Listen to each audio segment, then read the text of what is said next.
રાધનપુર તાલુકાના પ્રેમનગર ગામના ખેડૂતો દ્વારા નર્મદા નિગમ સામે ઉગ્ર વિરોધ પ્રદર્શન। રાધનપુર નર્મદા નિગમની કેનાલની યોગ્ય સાફ સફાઈ ન થવાને કારણે રવિ સિઝન માટે સમયસર પાણી આપવામાં ન આવતું હોવાનો ખેડૂતોનો આક્ષેપ।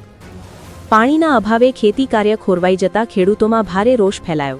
જો કે આ મામલે નર્મદા વિભાગને વારંવાર રજૂઆતો કરવા છતાં કોઈ કાર્યવાહી ન થતા ખેડૂતો રસ્તા પર ઉતર્યા।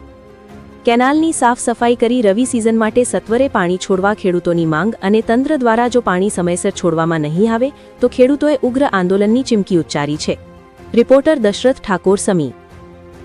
ઠાકોર ગામ પ્રેમનગર તાલુકો રાધનપુર જિલ્લો પાટણ। મુદ્દાની વાત એ છે કે સાહેબ અમારે આટલા બધી મોટી સંખ્યામાં માણસો લાવવા પડ્યા એનું એક જ કારણ છે કે કેનાલમાં સફાઈ નથી, કેનાલ પાણી નથી। પાણી વગર ખેડૂત અત્યારે તળપે હર્યો અને જો પાણી ન છોડે તો અમે ટૂંક સમયની અંદર ઉગ્ર આંદોલન કરશું અને મોતના ઘાટે જવું પડે છે તો જઈશું। એટલે દરજ્જે અમે હવે થાકી ગયા છે। ઉપર અમને વરસાદે વખા પાડ્યા છે, બીજી તરફ કેનાલવાળા અધિકારીઓ મને વખા પાડ્યા રહ્યા।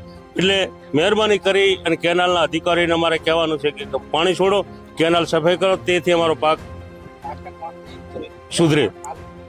મારું નામ સોમીબેન કેશાભાઈ ઠાકોર। શું તકલીફ તકલીફ એ છે કે પાણી કેનાલમાં આવતું જ નથી। શું માગણી? માગણી પાણીની છે ને કેનાલ સાફ કરવાની છે। બરાબર, કેટલા દિવસથી પાણી છે? પાણી તો 2 મહિના તો થઈ ગયા તો હજી પાણી આવ્યું જ નથી ને। કેનાલમાં સફાઈ થયેલી? બિલકુલ નહીં, આવી તપાસ કરી જુઓ। તૂટી જાય છે કેનાલો અથવા તો એમાં ઘાસ ઉગ્યા છે, કોઈ કેનાલ વાળા જોવા જ આવતા નથી ને। તો તમે થારી વેલણ લઈને આયા? આ પાણીની માગ લેવા આવ્યા છીએ સાહેબ। એટલે અધિકારીઓને જગાડવા માટે? હા, સુતા અધિકારીઓને જગાડવા માટે આવ્યા છીએ, સરકારને જાણ કરવા માટે આવ્યા છીએ।